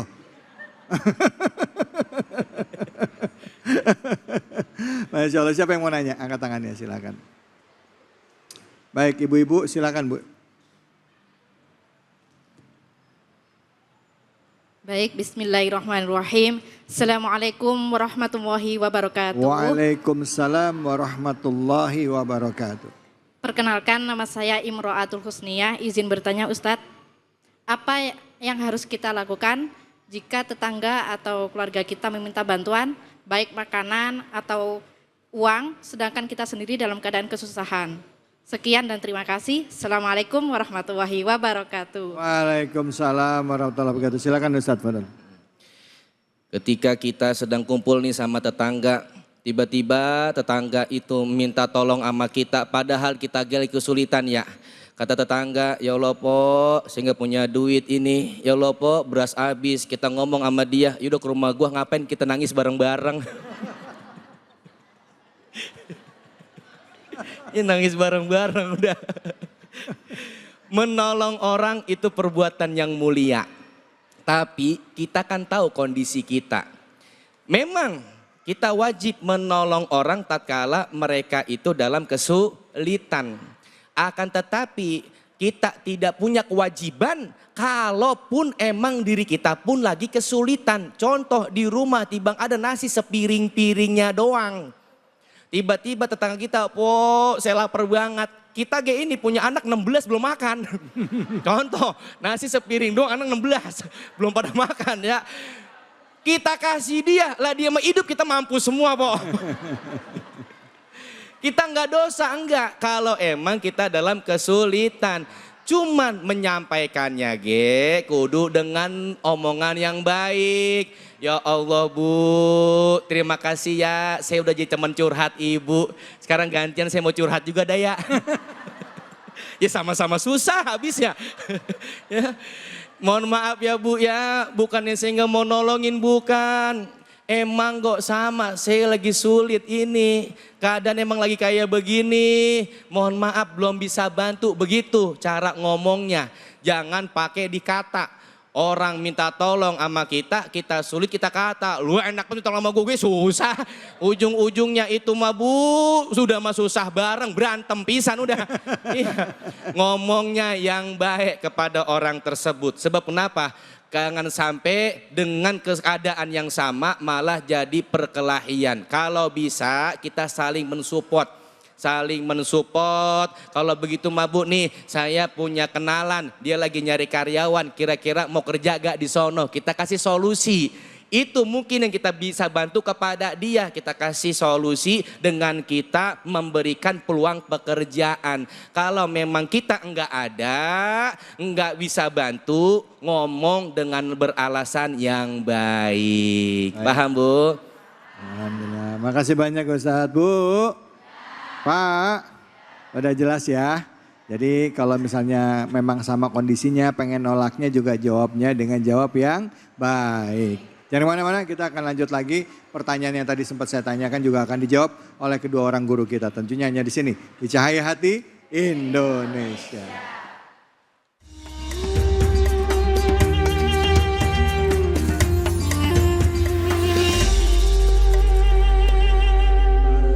وأشغل الظالم بالظالمين وأخرجنا من بينهم سالمين وعلى آله وصحبه أجمعين اللهم صل على سيدنا محمد وأشغل الظالم بالظالمين Allahumma salli ala Sayyidina Muhammad wa ashghili zalimin bi zalimin wa akhrijna min bainihim salimin wa ala alihi wa sahbihi ajma'in. Sallu ala Nabi Muhammad. Allahumma shalli wa sallim wa barik alaihi. Baik ibu-ibu bapak-bapak sekalian, saudara-saudaraku pemirsa Cahaya Hati Indonesia. Tanpa terasa kita masuk ke segmen terakhir. Tadi pertanyaan yang sudah sempat saya lontarkan di awal juga akan dijawab oleh Habib ya. Tapi sebelumnya kita berikan kesempatan dulu kepada bapak-bapak ibu-ibu yang ada di Masjid Ar-Rahman Kelapa Gading Timur, Jakarta Utara. Silakan yang mau nanya angkat tangannya. Bapak silakan. Assalamualaikum warahmatullahi wabarakatuh. Waalaikumsalam warahmatullahi wabarakatuh. Bismillah walhamdulillah wassalatu wassalamu ala rasulillah Sayyidina Muhammad ibn Abdillah wa ala alihi wa sahbihi wa man walah amma ba'du. Perkenalkan Habibana Al-Habib Nabil bin Fuad Al-Musawa, juga akhna Al-Kiram ayahanda Bapak Ustadz Alfian Hidayat. Nama saya Rahmat Hidayat, salah seorang jamaah daripada Masjid Ar-Rahman Kelapa Gading Timur, Jakarta Utara. Mohon izin untuk bertanya kepada Habibanda dan juga Al-Mukarram Bapak Ustadz Alfian Hidayat. Seringkali kita di era zaman sekarang ini, anak-anak kita dan anak-anak di sekitar kita merasa kurang peka keadaan orang tuanya dalam menghadapi situasi dan tekanan zaman pada era-era sekarang ini, di mana arus informasi masuk begitu deras dan begitu masif di zaman ini. Nah, pertanyaan saya, bagaimanakah caranya agar anak-anak kita tetap dapat melakukan birrul walidain, berbakti kepada kita, tanpa mengesampingkan ataupun menafikan perjuangan anak-anak kita dalam menghadapi tekanan-tekanan pada zaman sekarang ini. Demikian. Assalamualaikum warahmatullahi wabarakatuh. Waalaikumsalam warahmatullahi wabarakatuh. Silakan Habib, bisa dijawab. Padahal Habib. Izin Ustadz Alfian, guru kita. Bismillahirrahmanirrahim. Ustadzuna yang bertanya tadi dan juga mungkin mewakili yang lain. Jadi memang kondisi saat ini itu berbeda dengan zaman-zaman dulu, gitu. Zaman saya misalnya. Karena anak-anak sekarang ini luar biasa ya, teknologi informasi dan sebagainya itu sudah medsos dan sebagainya tuh tiap hari mungkin mereka berinteraksi dengan itu. Nah, kemudian bagaimana kita dalam kaitan mereka juga punya hal, kita juga punya hal, tapi supaya dua-duanya seimbang gimana? Pertama saya ingin sampaikan sebagai orang tua nih, Bapak Ibu, tolong sama anak itu dahulukan komunikasi. Jangan dengan bahasa keras, bahasa perintah, bahasa yang seperti itu. Itu tidak baik. Kenapa begitu? Karena di dalam Quran orang yang sangat mulia, yaitu Sayyidina Ibrahim alaihissalam. Ketika turun perintah Allah nih untuk nyembelih anaknya Ismail, Sayyidina Ismail. Tapi beliau nggak bilang, nak sini nak, bapak potong kepalamu. Allah yang suruh loh. Enggak begitu, ya. Apa kata-kata beliau di Quran? Ya bunayya, inni ara fil manami anni azbahuka fanzur madza tara. Wahai Ananda, ini bahasa yang paling indah kalau bahasa Arab itu. Wahai Ananda, ya bunayya itu. Saya ini mimpi semalam disuruh sama Allah menyembelih kamu. Fanzur madza tara. Gimana pendapat kamu? Allahu Akbar. Coba tuh, itu perintah Allah, tapi beliau dengan bahasa yang lemah lembut. Maka jawaban anaknya apa? Ya abatif'al ma tu'mar, satajiduni insyaallah minas sabirin. Wahai ayahanda, lakukan sekarang perintah itu. Nanti ayah akan dapatkan, mudah-mudahan saya termasuk orang yang sabar. Itu adab orang tua sama anak. Bapak, ibu tolong laksanakan. Banyak komunikasi, musyawarah sama anak. Lalu yang kedua, anak sama orang tua ikuti Ibrahim sama orang tuanya. Jauh lebih lagi. Ya, Ibrahim itu punya bapak angkat namanya Azar, tukang bikin berhala. Bukan tukang nyembah berhala, tukang bikin berhala. Tapi bahasanya ke bapaknya, ya abati, inni qad ja'ani minal ilmi ma lam ya'tika fattabi'ni. Masya Allah. Bapaknya tukang nyembah berhala. Wahai ayahanda, sungguh sudah datang kepada saya satu ilmu. Ayo ayah ikut dengan saya. Ya abati, ini akhafu ayyamassaka adabu minar rahman. Wahai ayahanda, saya takut nanti bapak disentuh sedikit api neraka. Dia nggak bilang masuk neraka loh pak, masuk neraka loh bu. Nanti takut bapak disentuh sedikit api neraka karena ini. Tapi apa jawaban bapaknya? Araghibun anta an alihati ya Ibrahim? La illam tantahi la arjumannak. Wahjurni maliya. Apa kamu benci sama sembahan-sembahan saya wahai Ibrahim? Kalau bahasa kita, kalau kamu nggak berhenti ngebacot, saya rajam kamu sampai mati. Terus kamu pergi tinggalkan saya. Jawaban anaknya apa? Setelah dimarahi begitu, caci maki loh. Qala salamun alaik. Sa'astaghfirullah. Allahu Akbar. Jadi anak sama orang tua begitu. Orang tua sama anak begitu. Maka insya Allah ketemu di tengah-tengah. Dua-duanya akan menjadi soleh-solehah. Wallahu a'lam bishawab. Masya Allah. Ternyata tuntunan itu sudah ada dalam Al-Quran ya. Ya, dan apalagi kalau tadi mengingat komunikasi antara Nabi Ibrahim dengan Nabi Ismail, itu setiap tahun kita peringati melalui peristiwa Idul Adha ya, yaitu peristiwa penyembelihan Nabi Ismail alaihissalam. Baik, silakan selanjutnya yang mau nanya, angkat tangannya. Ya, Bapak. Assalamualaikum warahmatullahi wabarakatuh. Waalaikumsalam warahmatullahi wabarakatuh. Silakan. Perkenalkan, nama saya Dava Kusuma. Saya mau nanya Ustadz, katanya hidup itu perjuangan. Kalau begitu boleh nggak kita cuti sebentar dari perjuangan biar kayak kerja kantoran. Sekian, Assalamualaikum warahmatullahi wabarakatuh. Silakan Ustadz Alfian, bagus nih pertanyaannya. Hidup adalah perjuangan. Boleh Kak cuti sebentar? Memangnya kita sehari semalam itu berjuang terus? Kan tidak. Kita perlu ada yang namanya istirahat. Malam kita tidur, tidur pun istirahat. Kita kerja sehari semalam paling lama 8 sampai 9 jam. Selebihnya itu kita beristirahat. Sholat pun bagian daripada istirahat kita atas lelahnya dunia.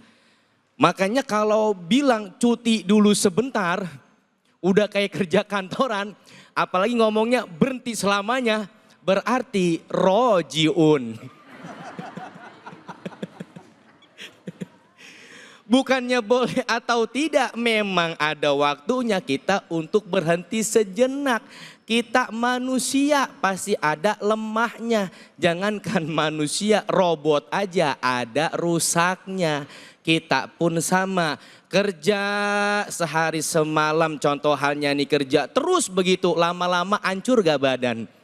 Hancur. Makanya Nabi membagi waktu itu sehari semalam dengan 3 bagian. Yang pertama untuk ibadah, yang kedua untuk bekerja, yang ketiga untuk keluarga. Tuh makanya terapin Pak, jangan kerja mulu, bini kagak diperhatiin, anak kagak diliatin, pas gini kejadian sama anaknya baru dah nyesel. Kerja harus, perhatikan anak istri pun juga harus. Ibadah terutama harus dikerjakan. Jadi bukannya kita minta istirahat sejenak, bukan. Memang malah justru kebanyakan istirahatnya. Ya gitu Bang David ya. Ya baik, emang mau kemana istirahat? Saya tanya ini. Hidup perjuangan pengen cuti, ada lagi. Lu mau cuti hidup, mau mati dulu, ntar hidup lagi apa gimana ini maksudnya? Yang nanya anak muda. Iya makanya mau cuti dulu, ya Allah. Baik, silakan Habib. Ini balik ke pertanyaan awal ya Ustadz ya. Tadi pertanyaan saya mengenai adik kita, saudara kita Afan almarhum yang sudah meninggal dunia, apakah boleh kita menganggap beliau sebagai syuhada? Terus dua, bagaimana juga menyikapi ya orang yang mungkin ya kalau tadi dalam peristiwa ini entah sengaja atau tidak sengaja kita anggap karena tugas ya tidak sengaja membunuh orang ya. Di dalam Islam kita mengenal hukum kisos atau orang terbunuh ya begitu ya. Nah, dalam Islam kita melihatnya bagaimana kasus ini. Terus kita lihat dengan kaitannya dengan hukum agama nih atau hukum negara. Soalnya kadang kalau nonton kayak begitu saya emosi, Bib. Emosi lihatnya sempat marah. Tapi kan kita juga berpikir ini qadarullah, ketentuan Allah juga. Silakan Habib, kita bagaimana menyikapinya, Fadol. Iya baik, bismillahirrahmanirrahim. Bapak Ibu sekalian, yang pertama tadi bagaimana nasib almarhum ya Ananda Afan ya. Kalau secara zahir ya secara kelihatannya nahkumu bidzawahir, dalam fikih itu kita menghukumi berdasarkan apa yang nampak, maka insya Allah beliau syahid gitu ya. Kenapa begitu? Dia tadi saya sebutkan di dalam hadis ya bahwa orang berjuang demi keluarganya sungguh-sungguh maka dia syahid. Orang yang berjuang untuk menafkahi keluarganya susah payah maka itu fisabilillah, maka insya Allah dia syahid. Yang kedua, dia meninggal malam Jumat, maka itu insya Allah termasuk syahid. Meninggalnya itu kalau nggak salah 1950 ya atau 1955, jam 8 malam lah. Berarti itu sudah kalau dalam Islam itu ba'da maghrib itu sudah masuk malam Jumat, hari Jumat. Jadi insya Allah syahid. Ya mudah-mudahan Allah merzukhu asyhadah fi sabilik. Allah kita doakan mudah-mudahan beliau mendapatkan syahid di jalan Allah. Amin ya Allah rabbal alamin. Amin. Kemudian yang kedua tadi tentang bagaimana dengan yang melakukan tadi itu. Pertama begini, Ustaz David dan juga semua kita, mari kita serahkan kepada untuk dicek dulu ya, itu kan lagi proses tuh ya. Itu sengaja apa enggak, lalu kemudian bagaimana peristiwanya segala, kita ikuti itu ya. Kalau di dalam Islam ternyata itu ditemukan unsur kesengajaan ya, maka kalau saya sih melihat apa yang dilakukan oleh misalnya banyak pejabat yang datang ke situ, apakah Pak Kapolri, Pak Presiden pada datang ngasih dana, itu mungkin bisa dianggap sebagai diat ya. Diat itu ganti rugi kalau orang meninggal nggak sengaja ya. Orang Islam dikasih diat, mungkin itu sudah termasuk itu, bahkan mau disekolahin anaknya segala macam, itu satu hal yang bagus ya, luar biasa. Tapi yang kita ingin pastikan itu Ustaz David, kawal bahwa ini jangan masuk angin gitu ya. Peristiwa ini sampai jelas siapa yang salah, apakah yang salah yang bawa mobil, apa atas perintah dan sebagainya, itu dikawal sampai akhir sehingga kemudian jelas. Jadi di dalam Quran itu dikatakan pokoknya sampai yang hak itu jelas dan yang batil itu jelas gitu ya. Ambayina wa yahya man hayya ambayina gitu ya. Supaya yang ini tuh jelas dengan hidupnya dengan dalil, ini juga dengan dalil. Nah, itu paling yang kita bisa lakukan, kita kawal. Yang kedua, kita harapkan ke depannya jangan sampai terjadi itu. Makanya masyarakat perlu lebih menahan diri dalam kritik, dalam pemerintah juga lebih asih lah sama rakyatnya, jangan dengan kekerasan. Dua-duanya bisa ketemu di tengah-tengah. Wallahu a'lam bishawab. Masya Allah, Bu, Pak, jelas ya. Kita pasti nggak suka dengan kejadian itu, tapi mari sama-sama kita cari jalan tengahnya. Yang pemerintah ya tidak hanya melayani tapi juga mengasihi rakyatnya, yang rakyat juga dalam menyampaikan aspirasi juga tidak dengan emosi. Yakinlah bahwa sekarang sedang diusahakan jalan terbaik untuk semuanya. Bahkan Presiden juga sudah hadir ya, pimpinan-pimpinan hadir, tapi proses hukum juga terus berjalan. Insya Allah kita kawal terus ya, Bu ya, Pak ya. Bu, Pak, paham nggak? Iya. Besok tahu-tahu mamanya ikut demo di depan. Wah, Allahu Akbar. Baik, silakan. Saya kasih kesempatan lagi yang mau bertanya. Apa katanya? Silakan Ibu. Bismillahirrahmanirrahim. Assalamualaikum warahmatullahi wabarakatuh. Waalaikumsalam warahmatullahi wabarakatuh. Perkenalkan, saya Liza, izin bertanya Habib Ustadz, hidup adalah pilihan. Mengapa kita harus memilih dan berjuang? Padahal Allah Subhanahu wa taala sudah menakdirkan. Oke. Demikian. Waalaikumsalam warahmatullahi wabarakatuh. Wassalamualaikum warahmatullahi wabarakatuh. Ibu waalaikumsalam, saya bingung jawabnya. Silakan Ustadz Alfian, fadal. Hidup adalah pilihan, kenapa sih kita harus memilih? Kan begitu ya pertanyaannya ya. Yang namanya bicara soal takdir, ada takdir yang tetap, ada yang takdir bisa kita rubah. Yang tetap itu nggak bisa kita rubah, enggak. Kita nggak bisa milih, contoh kita lahir dari rahim siapa? Seandainya kita bisa milih, kira-kira ibu-ibu, bapak-bapak pengen lahir dari rahim siapa? Pengen lahir dari rahim ibu negara. Pengen lahir dari rahim orang kaya, kan begitu ya? Kalau bisa milih, itu takdir yang sudah tetap.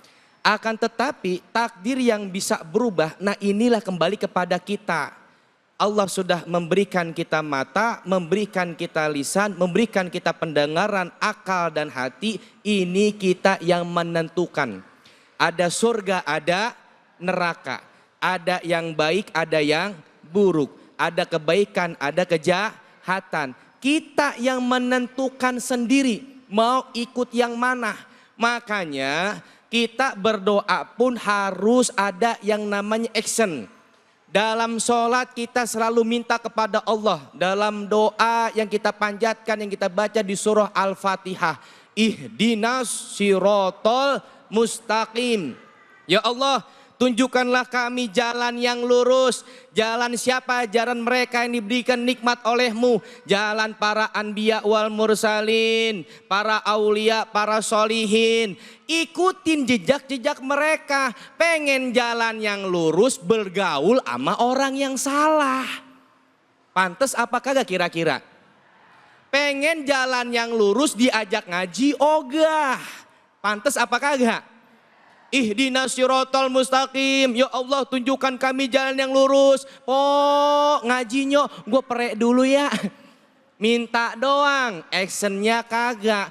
Makanya kita kumpul begini, salah satu action kita minta kepada Allah supaya kita dijadikan oleh Allah berada di jalan yang diridhoi oleh Allah dengan hadir seperti ini. Kita kumpul di sini bukan semata-mata kita udah menjadi orang yang soleh dan soleha, belum. Kita kumpul di sini sama-sama kita belajar supaya menjadi orang yang soleh dan soleha. Kita hadir di sini bukan semata-mata kita udah jadi benar, belum. Kita kumpul di sini belajar supaya menjadi orang benar. Ini pun datang ke sini pun ini menjadi pilihan kita. Kalau ngikutin hawa nafsu, tengari pentet kayak begini tuh, tengari pentet tuh, ya. Tengari kayak begini enaknya ngapain? Tidur terus ngapain? Ngopi. Hebat orang sini tidur sambil ngopi. Enggak tublek itu ke muka. Ya Allah. Tuh kalau ngikutin hawa nafsu. Tapi kita memilih datang ke Masjid Ar-Rahman. Ikut ngaji Cahaya Hati Indonesia. Alhamdulillah. Masya Allah, makasih banyak Ustadz Alfian. Terima kasih banyak Habibana. Terima kasih Habib. Terima kasih banyak Ibu dan Bapak semua. Hari ini kita belajar banyak ya. Belajar hal-hal yang luar biasa. Bahwa hidup itu adalah perjuangan dan dalam mengisinya tentu kita harus memiliki pijakan. Pijakannya adalah Al-Quran. Memilih jalan selalu ada pilihan, jalan kebaikan dan jalan keburukan. Pilihlah jalan kebaikan walaupun itu terjal dan sulit. Semata-mata niatnya lillahi ta'ala. Begitu juga dengan negara kita yang sedang diuji. Mari kita jadikan bangsa kita bangsa yang baldatun thayyibatun warabun ghafur. Dan juga kita saling mengasihi. Ya, pemerintah peduli terhadap nasib rakyatnya dan rakyat juga menjaga bagaimana keutuhan supaya bangsa ini tidak terpecah belah. Semoga bangsa kita bisa terjaga, nikmat kemerdekaan juga bisa terjaga. Bukan untuk kita, tapi anak cucu kita. Takbir, Allahu Akbar. Allahu Akbar. Sallu ala Nabi Muhammad. Baik, sama-sama di penghujung acara ini kita berdoa menurut agama kita, agama Islam. Semoga Allah beri keberkahan, keridhaan dan kebaikan bagi bangsa kita. Untuk itu Habib kami mohon silakan Habib memimpin doa. Baik. Bapak Ibu sekalian, setelah kita beri makan akal kita, mari kita beri makan juga ruh kita. Tundukkan hati kita berdoa kepada Allah di hari yang penuh berkah ini. Mudah-mudahan di majelis ini doa kita dikabulkan, diaminkan oleh seluruh penonton di berbagai daerah di Indonesia. Amin ya Allah Rabbal Alamin. Amin ya Allah Rabbal Alamin. Alhamdulillah wassalatu wassalamu ala sayyidina Rasulillah wa ala alihi wa sahbihi wa mawala. Allahumma la sahla illa ma ja'altahu sahla wa anta taj'alul hazna idza syi'ta sahla. Ya Allah, tidak ada kemudahan kecuali yang Kau jadikan mudah. Dan Engkau maha berkuasa menjadikan semua kesulitan kami, kesulitan keluarga kami, kesulitan bangsa dan negara kami menjadi mudah dengan izin-Mu ya Allah. Allahumma ja'al baldatana baldatan Indonesia baldatan aminatan mutmainnah ya'tiha rizquha ragadan min kulli makan. Ya Allah, jagalah negeri kami, negeri Indonesia ini, jadikan penuh berkah, jadikan penuh kesuburan, jadikan penuh kesejahteraan, jadikan penuh keadilan, jadikan penuh kasih sayang ya Allah. Jadikan para pemimpin kami, pemimpin yang mencintai rakyatnya ya Allah. Jadikan juga para rakyat kami, rakyat yang taat kepada pemimpinnya ya Allah.